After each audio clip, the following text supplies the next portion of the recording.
10 expressions avec immer en allemand, c'est le sujet de cette vidéo. Bonjour et bienvenue à toi si tu es sur cette chaîne depuis un moment, que tu connais mes contenus, tu sais que je m'appelle Jeanne et que ici on apprend l'allemand en s'amusant naturellement. Alors bienvenue aussi si tu découvres cette vidéo, peut-être cette chaîne via cette vidéo, bienvenue à toi aussi. Tu peux toujours t'abonner en mettant un petit like et tu verras dans la description, tu trouveras aussi plein d'infos supplémentaires, des liens vers mon site et là aussi je t'offre les 15 phrases pour débuter, les phrases utiles, pas 15, qu'est-ce que je raconte, 15 non, 50 phrases pour débuter en allemand, pour survivre si tu vas en Allemagne, peut-être cet été pour les vacances. Eh bien il faut absolument que tu télécharges ton petit guide, donc c'est un petit livret papier que tu peux télécharger, plier, je t'explique comment faire, c'est un petit pliage très astucieux avec une feuille A4, on crée un livre et c'est un petit livre vraiment que tu vas pouvoir glisser dans ton portefeuille pour avoir les premières phrases de base, les phrases les plus utiles en Allemagne, donc ça c'est offert sur mon site. Mais là dans cette vidéo on va parler de immer, immer qui veut dire toujours, d'accord, toujours, immer, et tu remarques que dans ma prononciation, comme j'explique souvent dans mes vidéos, le ER en fin de mot sonne presque comme un A, donc on ne dit pas immer, ça ferait très français, c'est ça qui nous caractérise un peu l'accent français, immer, mais immer, immer. Donc presque ima, c'est pas ima, hein, d'accord, tu entends une petite différence, mais c'est presque ça, hein. Ima, avec un A un peu ouvert comme ça, et c'est vraiment comme ça que ça se prononce en allemand. Donc quand tu utilises le mot ima, prononce-le bien correctement et ne dis pas la française immer. Voilà, ça c'est vraiment une petite astuce tout simple pour améliorer ta prononciation. Donc immer, ça veut dire toujours, d'accord, toujours. Es ist immer so, c'est toujours comme ça. Es ist immer das Gleiche, c'est toujours la même chose, das Gleiche. Immer das Gleiche. Toujours pareil. Ça fait un peu défaitiste quand on dit ça. Mais bon, on va voir quelques expressions, 10 expressions avec immer. Donc déjà, immer tout seul, bah c'en est une parce que immer peut s'utiliser et s'utilise très souvent tout seul. Mais pas toujours, nicht immer, justement, comme on va voir dans cette vidéo. Alors, nicht immer, ça aurait été déjà une, je crois que je l'ai pas rajouté, immer, nicht immer, mais c'est en fait pas toujours, hein, évidemment, juste avec la négation. Immer, c'est toujours, nicht immer, c'est pas toujours. Je crois que je l'avais même pas dans ma liste. Allez, hop, on est en direct, c'est du direct, je vais l'ajouter en deuxième, ça va en faire 11, ben voilà, vous aurez un bonus, c'est comme ça, c'est offert. Nicht immer, voilà, il est écrit là maintenant, c'est du direct, non pas tout à fait, mais j'enregistre la vidéo et en même temps je prends les notes, je trouve que c'est plus actif, j'arrive mieux à...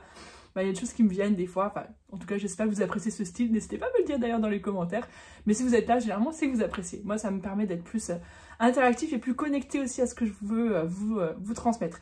Donc voilà, immer et nicht immer, c'est pas toujours. Allez, on continue avec donc für immer. Für immer, c'est pour toujours, littéralement, hein, comme en français, für immer. Donc, ich liebe ihn für immer. Je l'aime pour toujours. Hein. Für immer, c'est vraiment pour toujours. Ensuite, on a immer noch. Littéralement, ça veut dire toujours encore. Noch, c'est encore. Hein. Mais là, évidemment, c'est pas toujours encore. Ça se dirait pas en français, toujours encore. Mais encore toujours peut-être.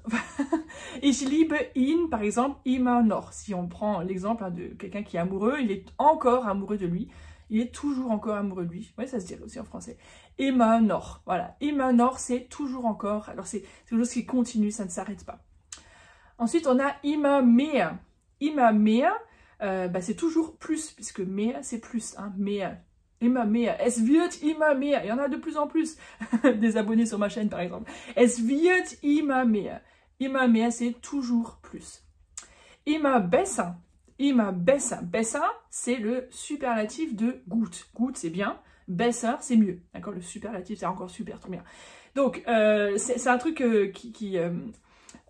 qui change un petit peu en allemand, c'est un cas un peu particulier, besser justement puisque ça vient de gut, alors qu'il n'y a aucun lien.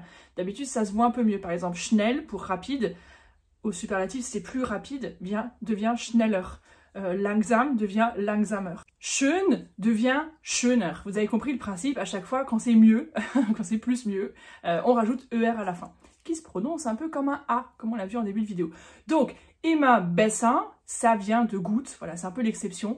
Et ça veut dire que c'est encore mieux que bien. Donc, c'est mieux. Immer besser. Donc, toujours mieux. Par exemple, die Videos sind immer besser. Les vidéos de Jeanne sont de mieux en mieux. Sont toujours mieux. On dirait plutôt de mieux en mieux en français. Immer besser. Donc, c'est toujours mieux. De mieux en mieux. Wie immer. Wie immer erzählt sie viel. Comme toujours, Jeanne raconte beaucoup. Oui, je suis un peu bavarde, hein, ceux qui regardent mes vidéos, vous le savez, mais c'est parce que ça vous fait sourire en même temps souvent, et puis ça met un peu en contexte. Ça vous aide à apprendre l'allemand en s'amusant, c'est cette méthode-là aussi. Hein. Bon, pas que d'être bavarde tout le temps, j'essaie de me... Allez, on se reconcentre. Donc, wie immer, c'est comme toujours. Wie immer, comme toujours. Alors, celle-là, elle est un peu moins connue. Immerhin. Immerhin, donc il y a immer dedans. On peut pas traduire ce hin, hein. Je sais pas, wohin gehst du, où est-ce que tu vas, oui, mais c'est pas ça. Là, immerhin, c'est, bon bah, c'est un peu, comment on dirait en français, bon bah, c'est, allez, au pire, quoi, enfin, c'est un peu, allez, au moins il y a ça, quoi. Immerhin, je sais pas, par exemple, tout a foiré dans ce que vous aviez prévu, mais bon, au moins, il y a un truc qui s'est quand même bien passé.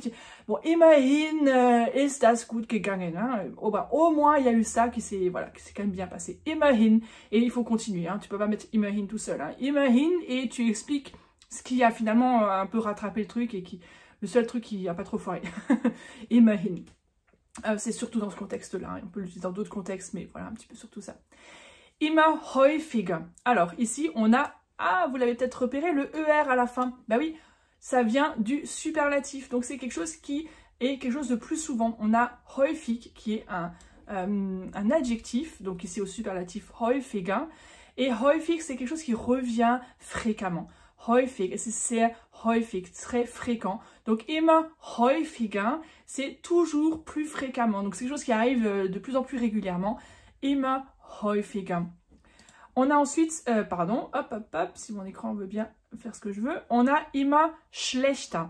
On a de nouveau, là vous l'avez repéré, hein, je suis sûre, le ER à la fin qui indique un superlatif. Bon, ça marche pas tous les coups, hein, mais c'est le cas ici puisqu'on a bien un adjectif, schlecht, qu'on a vu dans d'autres vidéos quand on apprend par exemple à dire que ça va ou que ça va pas, et que quand ça va pas on dit es geht mir schlecht, mir geht's schlecht. Ici c'est mauvais ou mal en fait.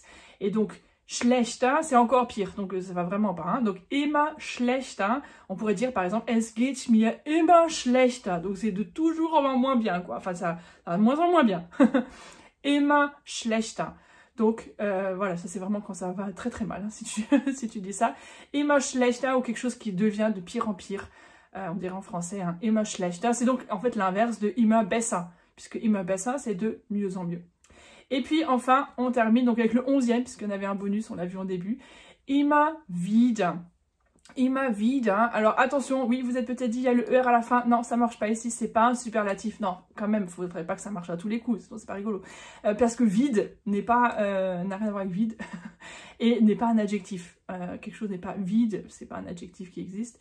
Vide, hein, c'est encore et encore. Donc, immer wieder, toujours et encore, et immer wieder. Donc, il y a une côté de répétition, alors que le immer noch, c'est plutôt que ça dure, et que ça, on l'aime toujours et que ça ne s'est pas arrêté, hein, le immer noch qu'on a vu au début. Alors que le immer wieder, ça c'est vraiment le truc, à chaque fois c'est nouveau, la même chose, à chaque fois que ça recommence, il y a de répétition et non pas de durée. Ça, c'est clair? Donc voilà, immer wieder, voilà pour les 10 expressions avec immer en allemand. J'espère que ça t'a plu. Quelle était l'expression que tu ne connaissais pas? Écris-moi dans les commentaires. Et si tu les connaissais toutes, ou même si tu en avais que tu ne connaissais pas, fais des phrases avec. Prends-en une ou deux que tu as retenues, fais quelques phrases avec, écris-les dans les commentaires, on se réjouit de te lire, pardon. Allez, à très bientôt. Tchuss!